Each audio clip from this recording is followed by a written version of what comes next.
Shalom, senang sekali boleh kembali menyapa sahabat setia program pendalaman Alkitab melalui pelajaran Sekolah Sahabat bersama dengan kami, Cornelius Media. Tanpa terasa kita sudah tiba di triwulan yang baru ini.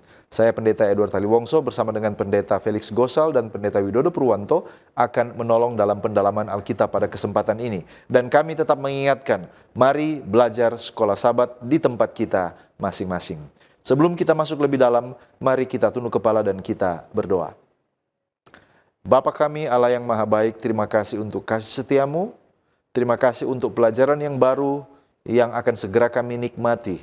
Kiranya Tuhan menolong, menerangi hati dan pikiran kami untuk memahami firman Tuhan.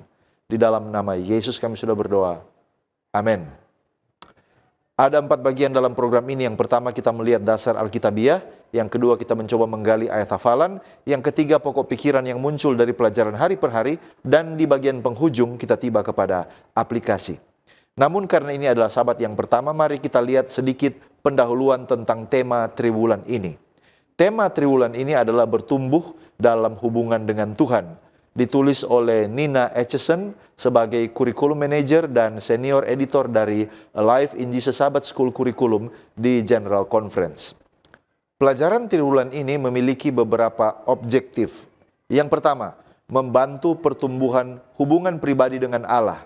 Jadi bagaimana bertumbuh di dalam hubungan yang bermakna dengan Allah. Yang kedua, memberikan penjelasan tentang gambaran siapa pribadi Allah itu.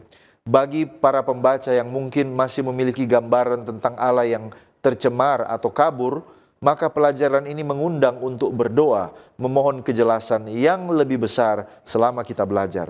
Dan yang ketiga adalah untuk menyegarkan kehidupan devosional dari orang percaya.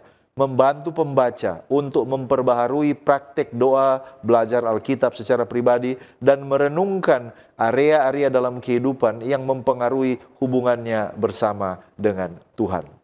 Dan pelajaran kita yang pertama dari triwulan ini judulnya adalah Cek Realitas. Mari kita lihat dasar Alkitabiahnya. Wahyu 3 ayat 14-22, Yesus menegur jemaat Laodikia karena suam-suam kuku dan memanggil mereka untuk bertobat serta memiliki hubungan yang intim dengan Dia. Wahyu 4 ayat 9-11, makhluk hidup dan tua-tua menyembah Allah sebagai pencipta segala sesuatu. Segala kemuliaan dan kehormatan hanya layak diterima oleh Dia karena segala sesuatu ada oleh karena kehendak-Nya. Kejadian 2 ayat 7, manusia diciptakan dari debu tanah dan menerima nafas hidup dari Allah. Kejadian 3 ayat 8-10, setelah jatuh ke dalam dosa, manusia menjadi takut dan bersembunyi dari Allah. Jadi dosa merusak hubungan yang sebelumnya. Yeremia 31 ayat 3 dan 4, Allah menyatakan kasih-Nya yang kekal dan terus memulihkan umat-Nya. Allah berinisiatif membangun kembali hubungan yang rusak dengan penuh kasih dan juga setia. Yohanes 15 ayat 1-11, Yesus itu adalah pokok anggur dan orang yang percaya kepadanya adalah ranting-ranting, tetapi mereka harus tetap tinggal di dalam Dia. Kehidupan yang melekat pada Kristus menghasilkan buah. Roma 8 ayat 9-11, orang percaya hidup oleh Roh Allah dan Roh Allah itu diam di dalam diri mereka. Mari kita lihat pengertian judul Cek Realitas. Dalam konteks pelajaran Sekolah Sahabat triwulan ini dan pekan ini, apa yang dimaksud dengan cek realitas? Cek realitas adalah evaluasi jujur dan mendalam terhadap kondisi rohani kita saat ini di hadapan Tuhan. Ini bukan sekedar introspeksi diri, tetapi membuka hati kita supaya kita diperiksa oleh Tuhan. Karena Dia adalah Hakim yang Maha Tahu. Di dalam Wahyu 3 ayat 15 dikatakan, aku tahu pekerjaanmu. Cek realitas ini melibatkan kesediaan kita untuk menerima diagnosis ilahi atas keadaan rohani kita. Memang ini tidak akan nyaman, tetapi kalau kita merespon dengan baik, maka kita akan dipulihkan. Yang kedua, realitas apa sebenarnya yang perlu diketahui oleh seorang Kristen tentang keadaan rohaninya. Nah, kalau kita belajar dari jemaat Laodikia, maka ada beberapa realitas rohani yang perlu disadari.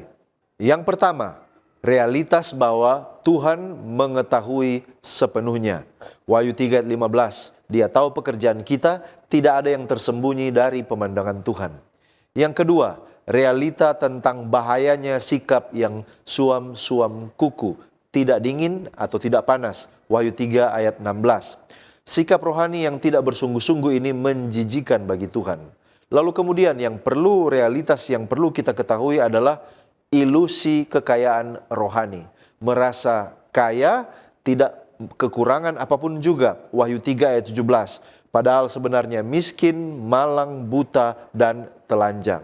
Lalu yang berikut adalah realitas kekurangan Roh Kudus. Artinya, meskipun mengetahui kebenaran, tetapi seseorang bisa saja kehidupan rohaninya kering karena tidak disucikan oleh Roh Kudus.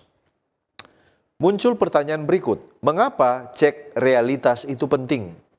Cek realitas itu penting karena, yang pertama, tanpa pengenalan kondisi kita yang jujur, maka tidak ada pertobatan yang sejati. Tuhan memberikan diagnosis supaya kita sadar akan ketidakberdayaan kita tanpa Dia. Yang kedua, untuk mencegah kesombongan rohani.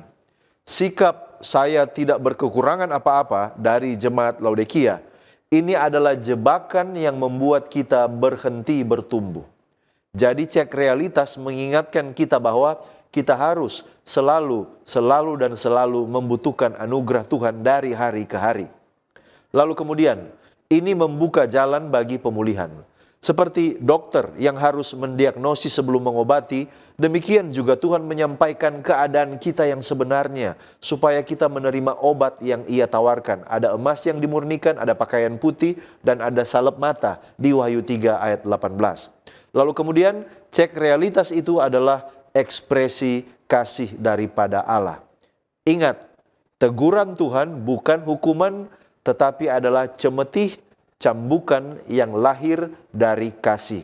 Wahyu 3 ayat 19.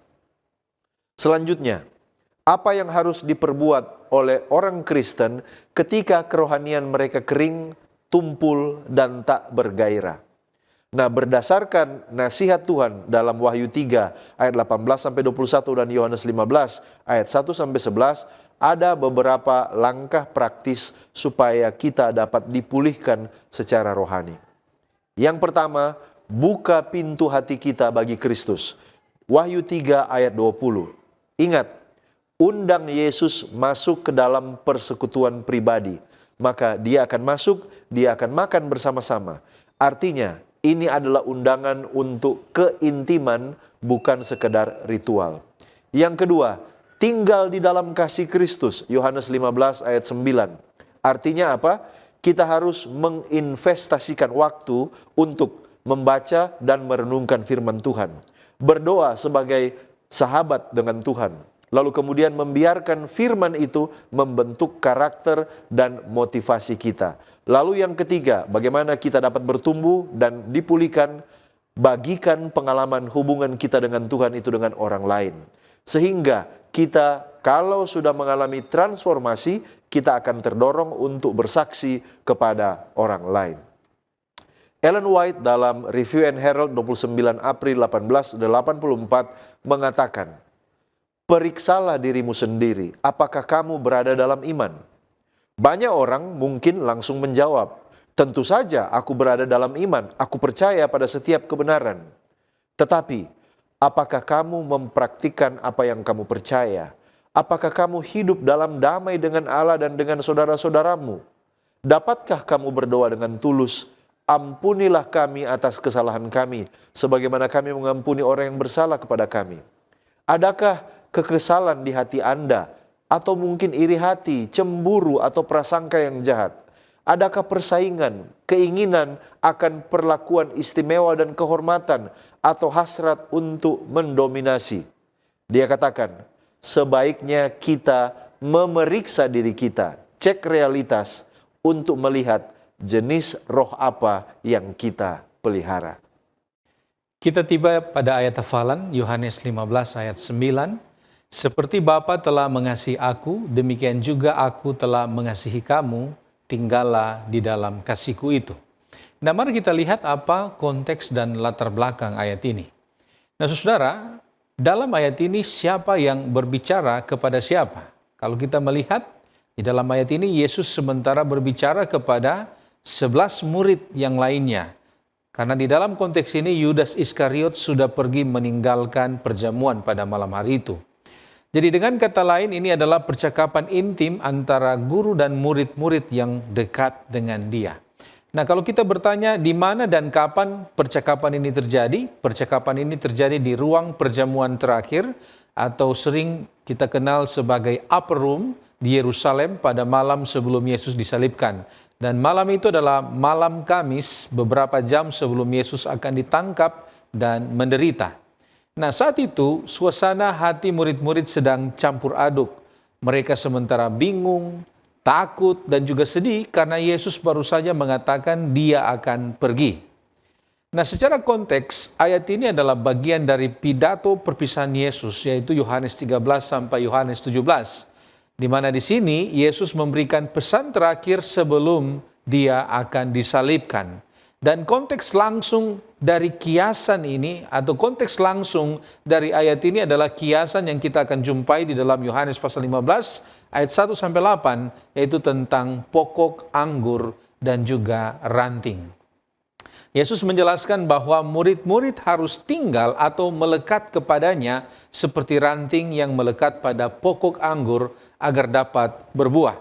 Dan tujuan dari pembicaraan ini adalah Yesus ingin supaya murid-muridnya ini memahami bahwa kasih adalah fondasi hubungan mereka dengan Dia dan juga bahwa ketaatan adalah cara untuk tetap tinggal di dalam kasih itu. Nah, mari kita lihat pengertian frasa di dalam ayat hafalan kita.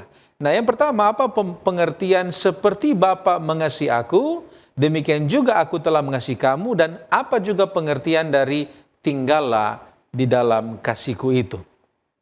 Nah, saudaraku yang terkasih, frasa atau kalimat seperti Bapa telah mengasihi aku, demikian juga aku telah mengasihi aku, ada beberapa hal yang perlu kita ketahui tentang pengertian ini.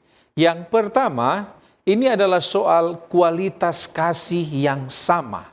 Artinya, kasih Bapa kepada Yesus adalah kasih yang kekal, sempurna, dan tanpa syarat.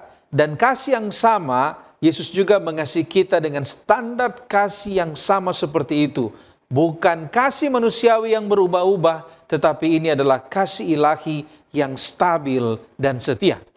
Yang kedua, ini adalah kasih yang mendahului dan memilih. Bapa mengasihi Yesus sejak sebelum dunia dijadikan, Yohanes 17 ayat 24. Demikian pula Yesus telah mengasihi kita sebelum kita layak dikasihi. Nah, sehubungan dengan informasi ini, Seventh Day Adventist Bible Commentary jilid 5 halaman 934 mengatakan, sebagaimana dibuktikan oleh suara dari surga pada saat baptisannya. Itu kita bisa baca di dalam Matius pasal 3 ayat 17. Yesus adalah anak yang dikasihi. Di sini dituliskan, Bible Commentary mengatakan, sebelum datang ke bumi ini, Bapa dan Putra itu dipersatukan sebagai setara dalam persekutuan kekal. Yohanes pasal 1. Tetapi di sini berbicara tentang kasih Bapa kepada Putranya dalam keadaan inkarnasinya. Hidup di bumi sebagai manusia di antara manusia. Kasih tak terbatas yang ada antara Bapa dan Putra sepanjang kekekalan sama sekali tidak berkurang oleh inkarnasi. Jadi ini adalah arti dari Putra itu dikasihi sebelum dunia diciptakan. Dan di dalam cara yang sama kita bisa melihat Yesus juga mengasihi kita dengan kasih yang setara. Yesus juga adalah Allah setara dengan Bapa yang telah mengasihi manusia sebelum dunia diciptakan. Dan ini menegaskan bahwa kasih Allah itu bukan respon atas kebaikan manusia, tetapi itu adalah inisiatif. Itu adalah anugerah yang datang lebih dahulu. Kemudian yang ketiga, di sini juga berarti bahwa kasih ini adalah kasih yang rela berkorban. Bapa mengasihi Yesus dengan cara mempercayakan misi penyelamatan dunia kepada Yesus. Dan Yesus mengasihi kita dengan rela mati di salib untuk menebus dosa kita.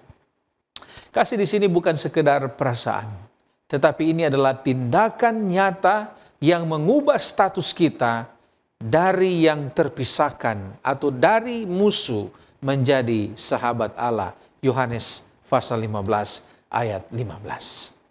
Nah, kalau begitu apa pengertian tinggallah di dalam kasihku? Nah, kata tinggal artinya menetap. Dan kata menetap ini bukan berarti mampir.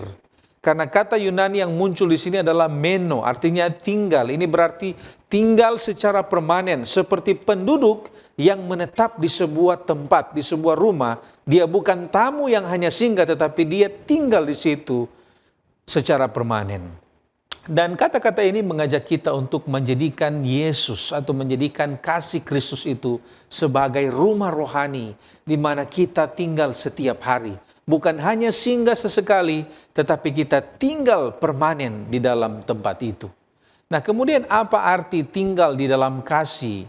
Nah, tinggal di dalam kasih ini artinya hidup di dalam ketaatan. Karena kalau kita melihat konteks langsung dari perkataan ini, kita akan lihat itu di dalam ayatnya yang ke-10, ayat sesudah ayat ini, Yohanes 15 ayat 10, di sana dikatakan, jikalau kamu menuruti perintahku, kamu akan tinggal di dalam kasihku, seperti aku menuruti perintah Bapakku dan tinggal di dalam kasihnya. Jadi di sini kita bisa melihat ketaatan itu bukan cara mendapatkan kasih, tetapi itu adalah bukti bahwa kita sedang menikmati dan merespons kasih yang sudah diberikan dan yang sudah kita terima. Dan tujuan Yesus di sini mengajak kita untuk tinggal di dalam kasih-Nya. Itu kita bisa lihat tujuan ini di dalam ayat yang ke-11.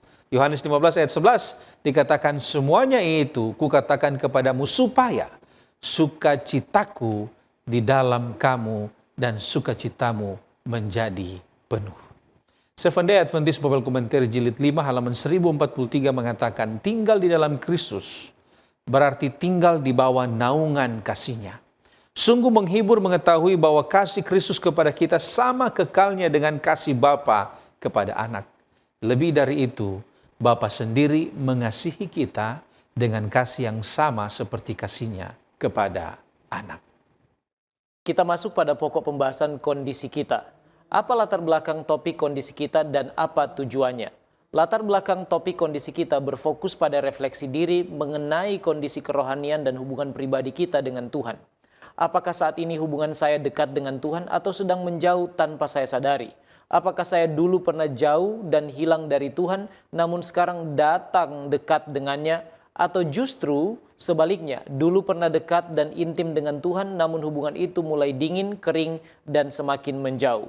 Tujuannya adalah untuk membangunkan, menyadarkan, dan menarik kita untuk kembali kepada hubungan yang nyata, hidup, dan mendalam atau intim dengannya. Itulah sebabnya yang diangkat untuk pembahasan topik ini ialah pesan atau pekabaran Yesus kepada jemaat di Laodikia, sebab dalam kerangka nubuatan kitab Wahyu, jemaat Laodikia adalah jemaat yang ketujuh atau yang terakhir yang menurut Ranko Stefanovic dalam bukunya Revelation of Jesus Christ halaman 95 melambangkan kita, orang Kristen atau umat Allah yang hidup di akhir zaman.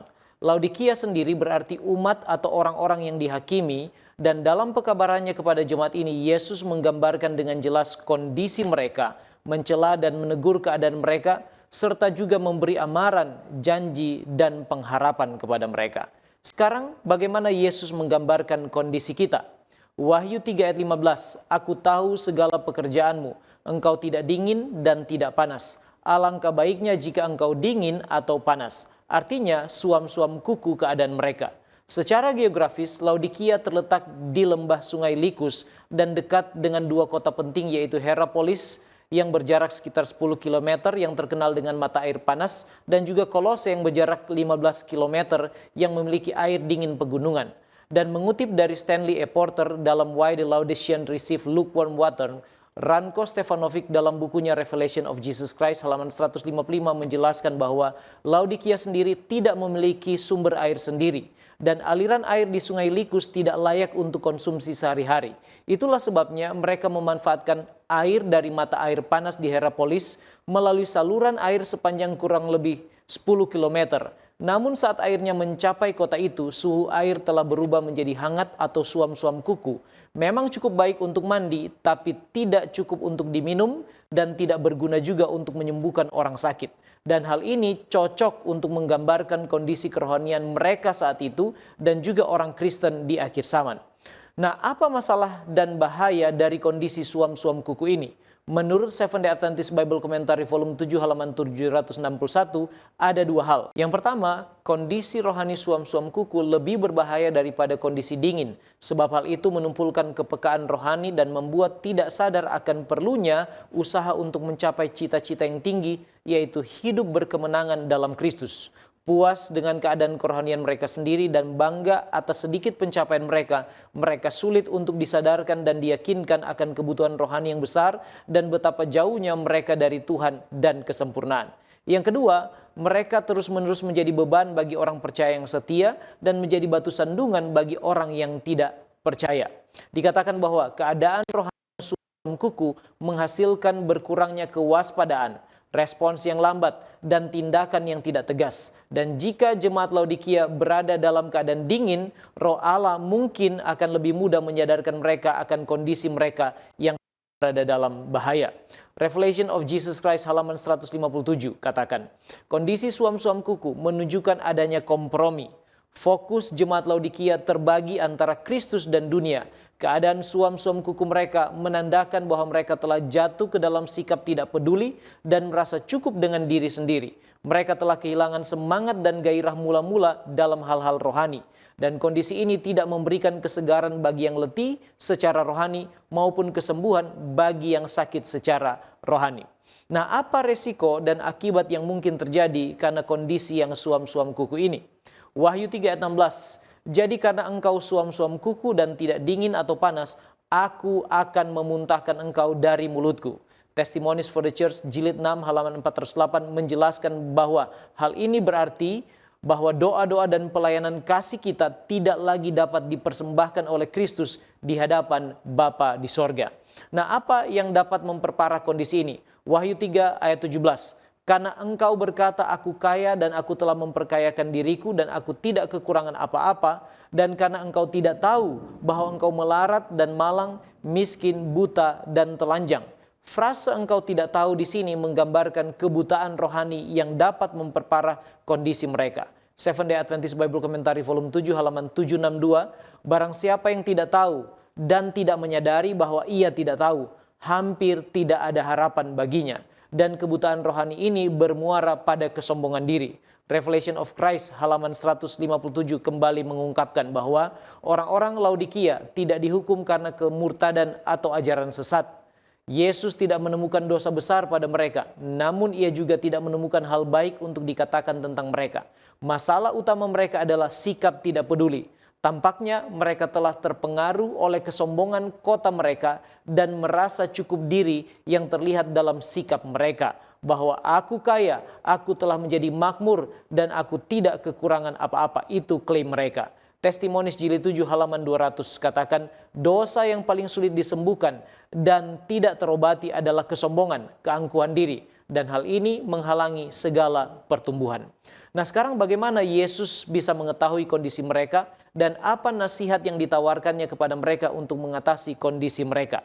Di awal pekabaran kepada jemaat di Laodikia dalam Wahyu 3 ayat 14 di sana dikatakan, dan tuliskanlah kepada malaikat jemaat di Laodikia, inilah firman dari Amin, saksi yang setia dan benar. Mengomentari hal ini, Ranko Stefanovic dalam Revelation of Christ halaman 156 sampai 157 menggambarkan bahwa firman dari Amin, saksi yang setia dan benar, menggambarkan bahwa dialah Allah kebenaran dan apa yang disampaikannya adalah kebenaran yang absolut. Kesaksiannya yang benar mengungkap kondisi sebenarnya dari gereja yang semakin menjauh darinya. Dan oleh karena itu, ketika ia berbicara, gereja harus mendengarkan serta mentaatinya. Apa nasihat yang ditawarkannya?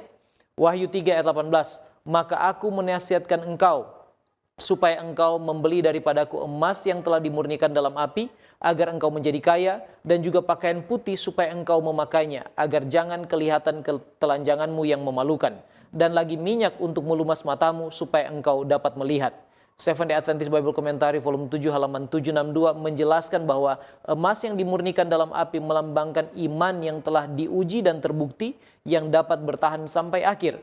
Pakaian putih untuk menutupi ketelanjangan mereka yang menyedihkan melambangkan kebenaran Kristus dan juga keselamatan yang ditawarkannya secara cuma-cuma. Dan salep mata adalah Roh Kudus. Ia akan selalu menyadarkan mereka akan kondisi mereka yang jauh dari Tuhan dan menuntun mereka kepada pertobatan. Pertanyaannya adalah bagaimana mereka membelinya dari Yesus. Dalam buku Plain Revelation, Ranko Stefanovic kembali mengatakan bahwa Yesus menasihati mereka untuk membeli emas, pakaian, dan salep mata darinya. Fakta bahwa hal ini tidak diberikan secara cuma-cuma menunjukkan bahwa orang Laodikia harus memberikan sesuatu sebagai gantinya. Mereka harus melepaskan yang pertama kesombongan, rasa puas diri, dan sikap merasa cukup agar dapat menerima kekayaan dari Kristus. Baik, terima kasih pendeta. Sekarang kita melihat pelajaran 30 Maret, hari Senin, teguran, pertobatan, dan upah. Apa yang Yesus katakan kepada jemaat di dalam kitab Wahyu 3 ayat 19? Di sana Yesus berkata bahwa ia menegur dan menghajar orang yang dia kasihi.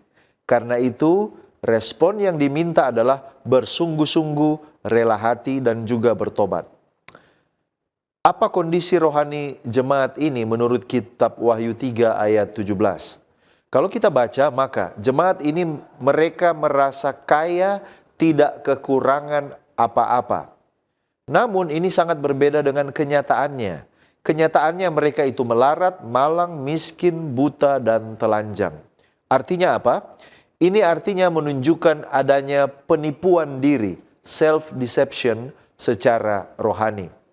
Jacques Docan dalam bukunya The Secrets of Revelation halaman 45 mengatakan bahwa Laodikia, kota Laodikia ini sangat terkenal untuk ekspor obat salep matanya. Jadi mereka ini sombong oleh karena mereka terkenal dengan salep matanya. Jadi mereka merasa bahwa mata rohani mereka baik-baik saja. Padahal tidak mereka sadari bahwa sesungguhnya mereka malang, buta, dan juga telanjang. Apa janji dalam Wahyu 3 ayat 20? Yesus berkata bahwa ia berdiri di depan pintu dan mengetuk. Kalau ada yang mendengar suaranya dan buka pintu, maka Yesus akan masuk makan bersama dengan dia.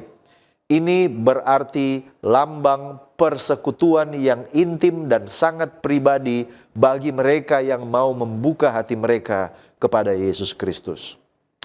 Di dalam pasal ini ada teguran. Menjadi pertanyaan, apakah teguran itu adalah bagian dari kasih? Mengapa teguran itu adalah bagian dari kasih Allah? Yang perlu kita ingat bahwa teguran bukan tanda penolakan, tetapi itu adalah bukti kasih Allah. Allah menegur karena ia peduli. Yang kedua, ia ingin memulihkan. Lalu kemudian, oleh karena dia tidak ingin ada yang binasa dalam kondisi rohani yang suam-suam kuku. Jadi, kasih yang sejati tidak akan membiarkan seseorang tetap di dalam kesalahan. Kasih yang sejati berani untuk menegur. Apa makna bertobat di dalam konteks jemaat Laodikia? Dalam konteks jemaat Laodikia, pertobatan itu artinya menyadari kondisi rohani kita yang sebenarnya. Artinya meninggalkan sikap berpuas diri dan merasa tidak berkekurangan apapun.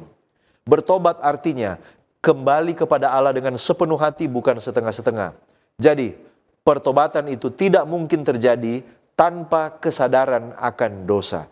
Kita harus disadarkan dulu, baru muncul keinginan, kerinduan untuk pertobatan yang sejati.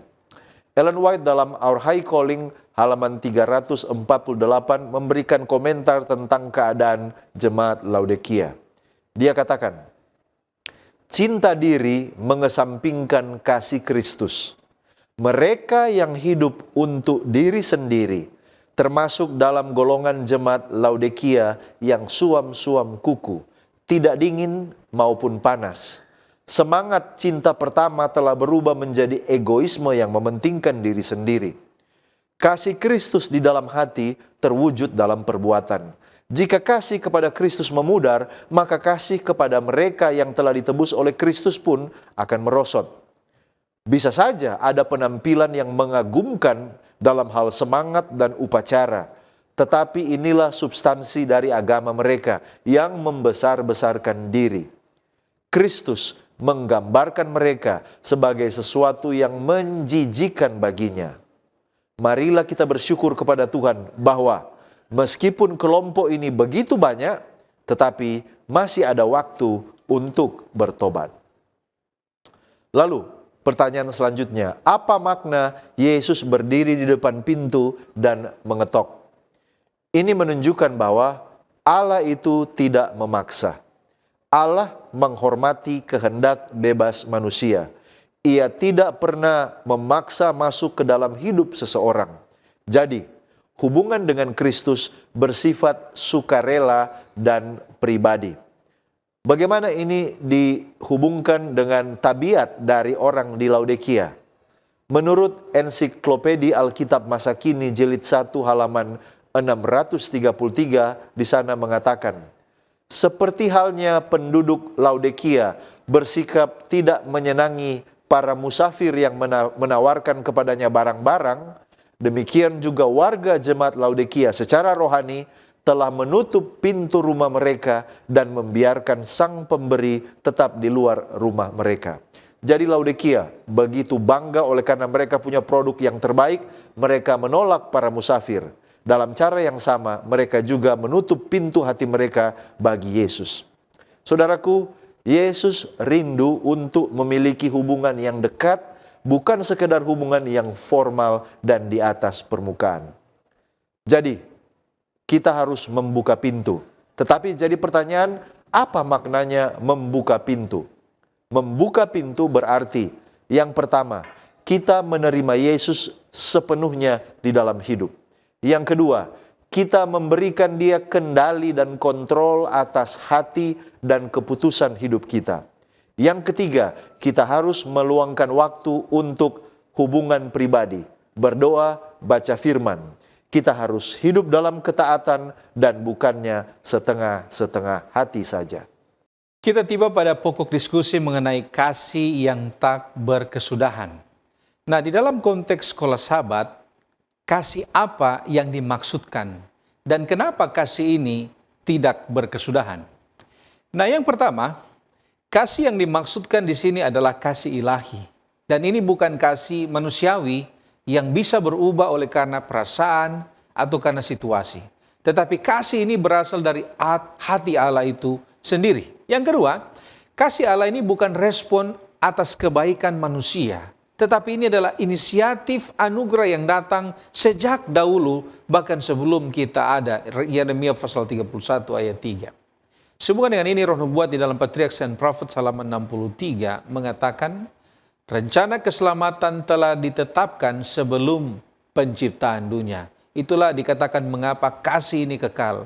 Karena Yesus mengasihi kita bahkan sebelum kita itu ada. Dan ketika Dia di dalam kemahatauannya, Dia tahu kita akan jatuh. Dia telah menyiapkan rencana keselamatan sebelum penciptaan dunia. Nah, Allah mengasihi kita bukan karena kita layak. Tetapi kasih itu adalah sifat dari Allah itu sendiri. 1 Yohanes 4 ayat 8, Allah itu adalah kasih. Kemudian yang ketiga, kasih itu terbukti di salib. Jadi bukan saja wacana, tetapi ada tindakan di sana. Kita lihat Yesus rela mati menebus dosa kita dan kasihnya itu tidak berakhir dengan kematian. Di dalam proses ini, Yesus bangkit dan menyertai kita.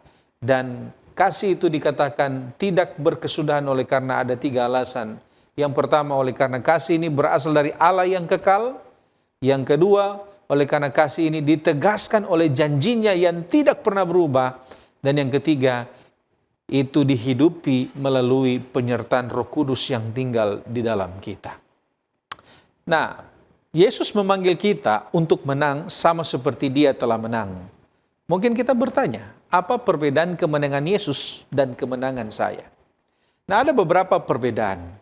Perbedaan yang pertama yaitu tentang sumber kemenangan itu sendiri.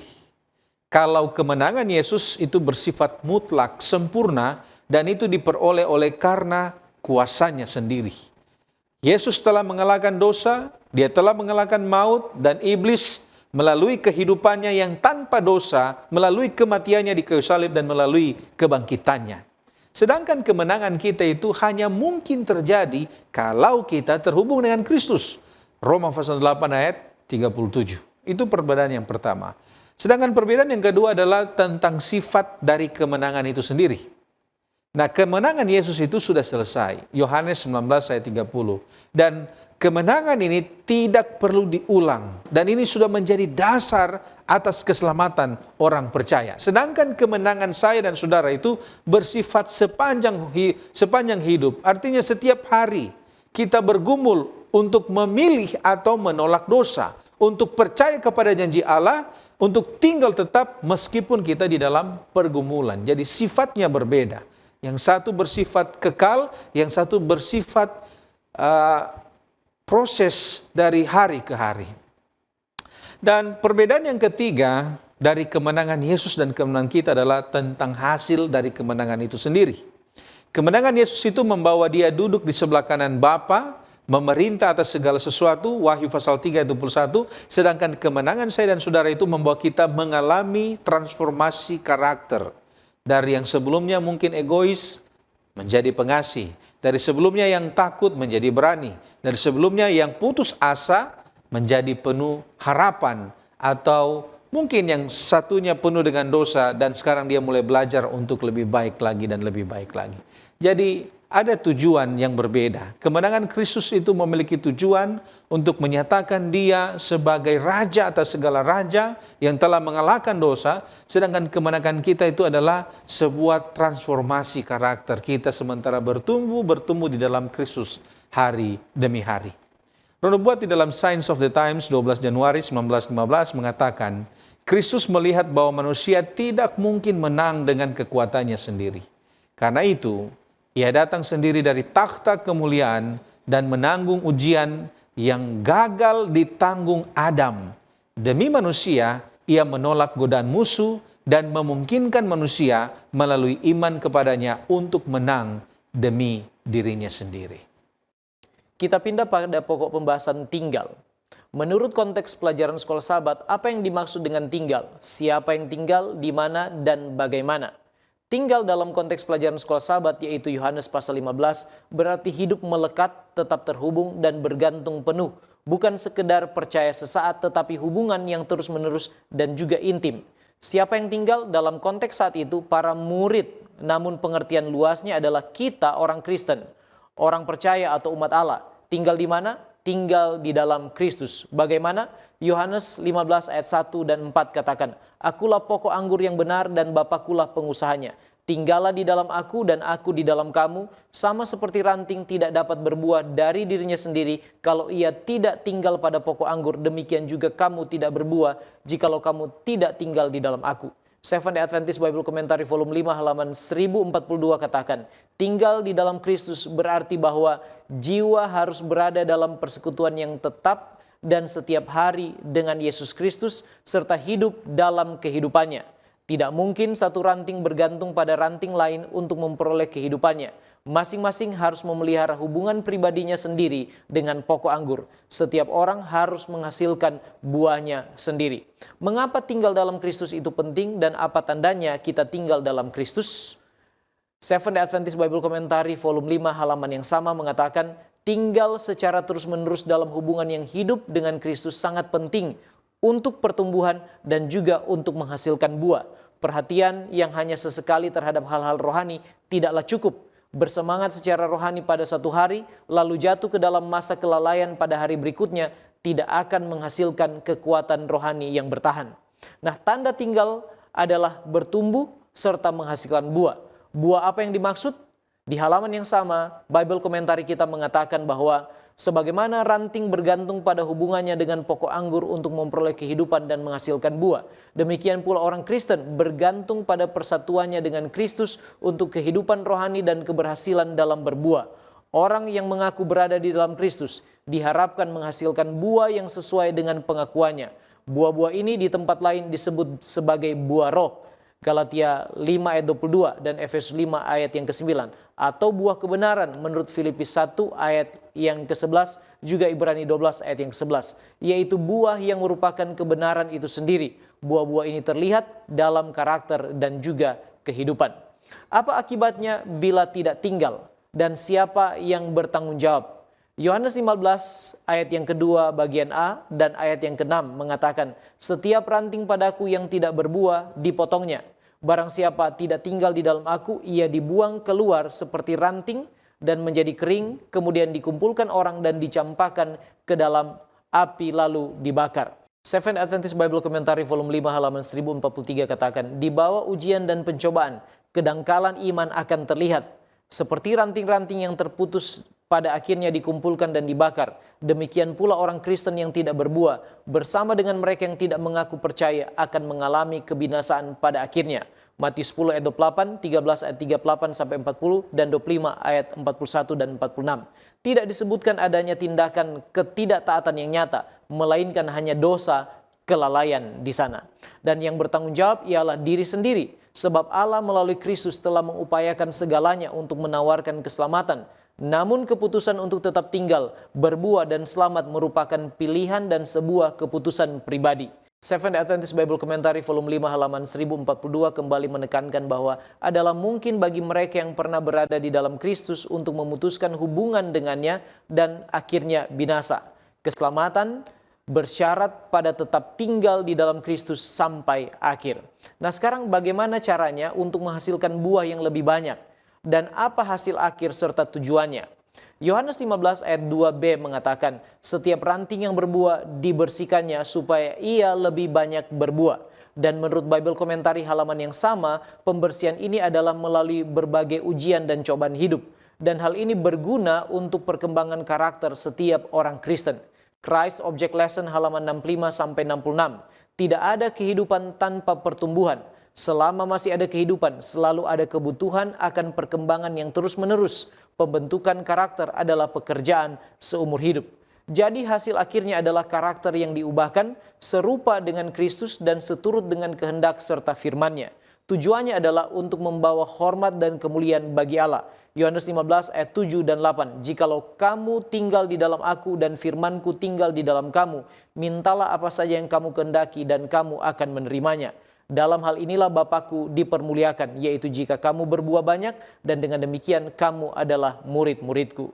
Seventh Adventist Bible Commentary volume 5 halaman 1043. Ketika manusia tinggal di dalam Kristus, Kristus juga tinggal di dalam mereka. Manusia menerima Kristus dengan menerima firman-Nya. Dan ketika mereka merenungkan firman itu, firman tersebut menerangi pikiran. Dan ketika mereka dengan sadar memilih untuk mengikuti firman itu serta mentaatinya dengan sepenuh hati melalui kuasa dari sorga, maka Yesus Kristus, pengharapan akan kemuliaan itu, dibentuk di dalam diri mereka. Dan agar pengalaman ini tetap berlangsung, mereka harus setiap hari memakan firman itu. Mereka akan mengambil bagian dalam keserupaan ilahi, dan pada akhirnya Allah dimuliakan ketika gambarnya tercermin dalam kehidupan para pengikutnya. Selanjutnya kita akan melihat tema terhubung dengan pokok anggur. Nah, berdasarkan Yohanes 5 ayat 1 sampai 8, di sana ada metafora pokok anggur. Apa perbedaan antara ranting yang masih tinggal, bahasa Yunaninya adalah meno, dan ranting yang dipotong? Bagaimana gambaran botanis pohon anggur di Palestina kuno memperjelas makna rohani dari kata tinggal di dalam aku. Jadi di Yohanes 15 ayat 1 sampai 8 ada perbedaan antara yang tinggal dan yang dipotong. Ranting yang tinggal bahasa Yunaninya meno en emoi artinya mengalami persekutuan organik dengan Kristus, menghasilkan buah. Oleh karena apa? Oleh karena firman itu tinggal di dalamnya. Sementara ranting yang dipotong ini adalah mereka yang tidak menghasilkan buah, dibuang keluar dan menjadi kering, ayat 6. Lalu ujungnya mereka dikumpulkan untuk dibakar. Ini sebenarnya adalah gambaran penghakiman terhadap kemunafikan rohani. Nah, kalau kita perhatikan konteks botanis pohon anggur di Palestina, maka para petani anggur atau vine dresser, mereka ini secara aktif memotong ranting-ranting yang tidak produktif, lalu membersihkan ranting yang berbuah supaya bisa lebih subur. Nah, ranting yang tidak memiliki kehidupan mandiri. Oleh karena apa? Ranting itu sepenuhnya dia harus bergantung pada aliran nutrisi dari batang pokok. Aplikasinya apa? Tinggal di dalam Kristus bukan terjadi pada waktu dibaptis saja, bukan aktivitas sekali saja, tetapi ini adalah ketergantungan terus-menerus. Buah itu adalah hasil alami, bukan usaha manipulasi. Kerohanian juga adalah kerohanian yang original, bukan manipulasi dan bukan kepura-puraan. Menurut Yohanes 14 ayat 16-18, 15 ayat 26, dan 16 ayat 7-8 juga ayat 13, bicara tentang Roh Kudus, agen untuk pertumbuhan. Pertanyaannya, apa peran spesifik Roh Kudus? Ada 4 peran spesifik Roh Kudus. Yang pertama, sebagai penghibur atau parakletos dalam bahasa Yunani. Yohanes 14 ayat 16-18 bahwa Roh Kudus itu menggantikan kehadiran fisik Yesus, memberikan ketenangan, memberikan kekuatan, kepastian kasih Bapa di tengah kesepian atau penderitaan. Yang kedua, Roh Kudus itu memberi kesaksian tentang Yesus. Yohanes 15 ayat 26, Yesus katakan dia akan bersaksi tentang aku. Jadi, Roh tidak menarik perhatian pada dirinya, tetapi memfokuskan kita kepada Kristus yang adalah sumber kehidupan. Yang ketiga, peran Roh Kudus adalah penyadar dosa. Yohanes 16 ayat 7-8, bahwa dia akan menginsafkan dunia akan dosa. Roh itu membuka mata kita terhadap dosa, bukan untuk menghukum, tetapi untuk membawa pada pertobatan. Dan yang keempat, Roh itu menuntun kepada kebenaran. Yohanes 16 ayat 13, ia akan memimpin kamu ke dalam seluruh kebenaran. Artinya apa? Roh Kudus membantu menjelaskan dan mengaplikasikan firman Kristus. Bagaimana memastikan bahwa kehidupan saya sementara dituntun oleh Roh Kudus? Maka perlu ada diagnostik kehidupan rohani. Jadi, ada 3 indikator bahwa kita hidup di dalam Roh Kudus. Ada 3 indikator bahwa kehidupan kita sebagai ranting itu masih terhubung dengan batang pokok.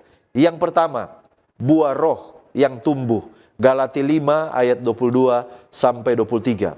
Bukan sempurna, tetapi progres.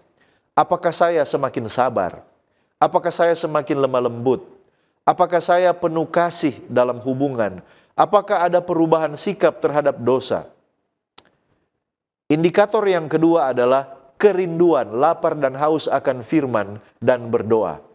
Mereka yang terhubung kepada Kristus ini bukan kewajiban. Mereka betul-betul haus seperti rusa yang merindukan sungai yang berair. Mazmur 42 ayatnya yang kedua. Dan indikator yang ketiga adalah respon terhadap teguran dan ujian. Kalau kita ditegur oleh firman atau menghadapi kesulitan, apakah saya defensif, apakah saya benci, atau saya rendah hati dan mencari Tuhan? Roh Kudus menyadarkan orang akan dosa dengan kasih, bukan penghukuman. Jadi, mari luangkan waktu sejenak. Tanyakan, apakah Roh Kudus benar-benar hidup dalam hidup kita? Minta Roh Kudus untuk menunjukkan area mana dalam hidup kita yang masih lemah dan Kristus perlu untuk mengerjakannya. Apa dalam hidup ini yang perlu saya serahkan? Ellen White dalam Desire of Ages halaman 671 alinea yang kedua berbicara tentang peran Roh Kudus dalam pertumbuhan iman orang percaya. Dia katakan, Roh Kudus adalah karunia tertinggi di antara semua karunia yang dapat dia mohonkan dari Bapanya demi kemuliaan umatnya. Roh Kudus akan diberikan sebagai agen pembaruan dan tanpanya pengorbanan Kristus tidak akan berarti apa-apa. Kekuatan kejahatan telah semakin menguat selama berabad-abad dan betapa mengherankannya ketundukan manusia terhadap perbudakan setan ini. Dosa hanya dapat dilawan dan diatasi melalui perantaraan yang perkasa dari pribadi ketiga dari Tritunggal yang akan datang bukan dengan energi yang dimodifikasi, tetapi dalam kepenuhan kuasa ilahi. Roh Kuduslah yang membuat apa yang telah dikerjakan oleh penebus dunia menjadi efektif. Melalui Roh Kuduslah hati menjadi murni. Melalui Roh Kudus, orang percaya menjadi bagian dari sifat ilahi. Kristus telah memberikan rohnya sebagai kuasa ilahi untuk mengalahkan semua kecenderungan bawaan dan yang ditanamkan menuju kejahatan, serta untuk menanamkan karakternya sendiri kepada gerejanya. Kita tiba pada pendalaman. Jika Allah telah mencari kita sejak sebelum kita lahir dan mengundang kita tinggal di dalamnya, mengapa banyak orang Kristen yang saat ini merasa jauh dan merasa kering? Apakah masalahnya selalu ada di kita atau ada hal lain yang perlu kita pahami tentang cara Allah bekerja? Nah, saudara, ada beberapa hal yang perlu kita perhatikan. Yang pertama, perasaan jauh itu bisa saja muncul karena kita memilih hal lain. Itu bisa saja oleh karena kita memilih untuk sibuk, memilih untuk terlibat di dalam dosa, ketika kita memilih untuk kecewa dalam kehidupan kita, atau merasa jauh karena ada serangan rohani yang membuat kita ragu akan kasih Allah. Tetapi perasaan jauh tidak selalu berarti kita benar-benar jauh dari Allah. Bisa jadi pada saat kita merasakan hal ini, itu adalah bagian dari proses pemurnian iman. Kenapa? Karena Allah itu sama seperti orang tua yang baik. Dia tidak pernah meninggalkan anaknya, tetapi anak itu kadang-kadang merasa bahwa dia jauh. Mungkin karena dia sedang marah, sedang terluka, dan perasaan ini tidak selalu membuktikan apa yang sementara dia lihat. Oleh karena itu, dapat kita simpulkan bahwa perasaan kita tidak selalu mencerminkan realitas hubungan kita dengan Allah. Itu yang pertama. Yang kedua, Allah itu selalu hadir. Mazmur 139 ayat 7-10. Tetapi persepsi kita terhadap kehadirannya itu bisa berubah oleh karena kondisi emosional, kondisi fisik kita, atau kondisi rohani kita. Saat kita mengalami masa kering rohani, seringkali bukan hukuman, tetapi itu terjadi oleh karena ada proses untuk belajar percaya, bukan pada perasaan tetapi pada janji-janji dan firman Tuhan. Dan kita harus ingat ini bahwa iman itu bukan tentang merasakan, tetapi iman itu tentang percaya, walaupun kita tidak melihat Allah, tetapi Allah ada dan bekerja untuk kita, bahkan di saat di mana kita tidak merasakan apa-apa. Jadi itu sama seperti kita berjalan di malam hari. Kita tidak bisa melihat matahari, tapi matahari itu ada di sana dan dia pasti akan terbit pada pagi hari. Kemudian yang ketiga, Alkitab menggambarkan kehidupan rohani seperti pertanian. Jadi kalau kita berbicara tentang pertanian, di sana ada masa menabur, ada masa ketika tumbuhan itu akan tumbuh, kemudian dia akan berbuah, dan ada juga masa ketika tanah itu kosong. Pengkhotbah pasal 3 ayat 1-8. Dan perasaan kering itu bisa saja menjadi tanda bahwa kita sedang mengalami musim transisi. Artinya di sini Allah sedang mengerjakan sesuatu di kedalaman hati yang belum terlihat di permukaan. Tanaman tidak terlihat bertumbuh setiap hari. Kadang-kadang kita tidak melihat ada perbedaan kemarin dengan hari ini. Tetapi akar yang ada di bawah tanah itu terus bekerja, bertumbuh, dan bertumbuh. Demikian pula kehidupan Kristen. Allah kadang-kadang sementara menguatkan akar iman kita di saat kita merasa kita mungkin tidak melakukan apa-apa. Nah, saudara, Yesus menegur jemaat Laodikia sebagai suam-suam kuku. Nah, bagaimana membedakan orang yang suam-suam kuku oleh karena apatis atau oleh karena lelah, oleh karena banyak pergumulan yang dia sementara hadapi? Nah, saudara, ada beberapa perbedaan antara orang yang terlihat suam-suam kuku oleh karena dia adalah orang yang apatis dan atau apakah dia sementara menghadapi pergumulan dalam kehidupannya. Nah, ada beberapa perbedaan. Yang pertama, perbedaan ini yaitu perhatikan arah hati. Nah, sikap apatis ini adalah sikap hati yang cenderung menghindar dari Tuhan. Jadi tidak ada kerinduan untuk berubah. Tidak ada kerinduan untuk mendengar teguran dari Allah. Jadi kalau dia mendengarkan nasihat, dia selalu merasa terganggu. Tidak mau berubah, selalu menghindar dari Tuhan. Nah, ini adalah sikap apatis. Dia tidak sadar, ya, dia terlihat suam-suam kuku dan dia tidak merasa ada tanggung jawab untuk pergi hari Sabat ke gereja, malam Rabu ke gereja, dan itu tidak mengganggu dia. Sedangkan mereka yang mengalami pergumulan mungkin terlihat suam-suam kuku, tetapi di dalam hati mereka, mereka sementara merindukan Tuhan. Hati mereka masih merindukan Tuhan. Walaupun mereka merasakan berat di dalam hati oleh karena pergumulan, tetapi teguran yang datang kepada mereka itu selalu membuat mereka rindu untuk dipulihkan. Dan itu adalah perbedaan yang pertama. Ada sikap hati yang terlihat berbeda. Yang kedua, perbedaan yang kedua adalah respon terhadap undangan Allah. Orang apatis itu selalu mengabaikan firman. Dia selalu lalai berdoa, lalai baca Alkitab, lalai pergi ke gereja di pertemuan doa, dan itu dia lakukan dengan sadar, dan tidak ada penyesalan saat dia menjauh dari firman, dari pertemuan doa ini. Sedangkan orang yang sementara mengalami pergumulan, dia itu masih ingin mendekat, tetapi kadang itu terhambat oleh karena luka atau kekecewaan atau kelelahan. Dan seringkali itu disertai dengan pergumulan batin. Ada kerinduan di dalam hati, tetapi merasa tidak kuat. Itu perbedaan yang kedua. Dan perbedaan yang ketiga itu adalah buah yang akan muncul. Dan pada akhirnya kita akan berbicara tentang buah.